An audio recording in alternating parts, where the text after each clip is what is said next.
Hey, it's Elizabeth here. So I'm just going to do a quick video. I passed through a really beautiful kind of a farm setting with a lot of corn stalks. It's funny, I'm starting this video at 1:11 in the afternoon. I just grabbed my phone and now I'm kind of entering more of a residential part. I really wish I did this before a few moments back, but this part of Galicia is really pretty. I'm probably just a couple kilometers away from Redondola. The first portion of this walk wasn't anything to brag about, being in the more industrial side of O Parinho, but you know, the landscape is getting a little more dramatic and drastic, and it's so funny, like, the more I see a lot of these natural settings, this is like bringing out the ancient in me. And I was just thinking about the times living in Germany where the Christmas markets in Hanover, at least, and in a lot of German cities, they have a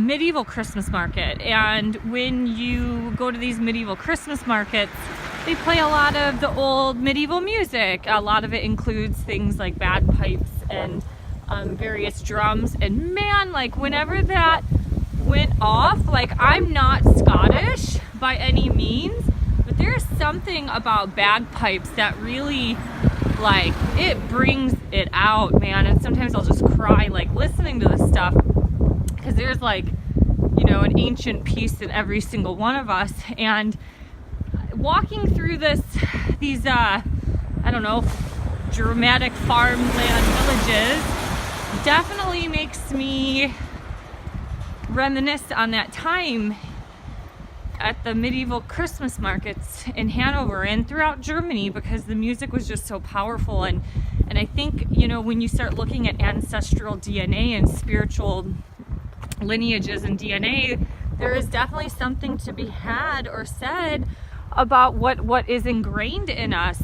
I mean, my one friend back home, she's a Lithuanian and super, you know, she wants to, like, live in a forest. That's like a brief overview. She wants to live in nature, but, you know, if you looked at, like, Lithuanians back in World War II, some of these people survived by living in the forest, and the Baltic people they're forest people, absolutely 100%. And, you know, a big bulk of them escaped the Nazis and survived by living secretively in forests. And I don't know, I guess I just wanted to do this video because it's so beautiful, and I've done my own past life stuff with being, like, a Native American corn woman, which some of you might think I'm completely batshit crazy, but it's just, I don't know, corn, you know, still to this day I don't think agriculturists really know where corn originated from or where it comes from.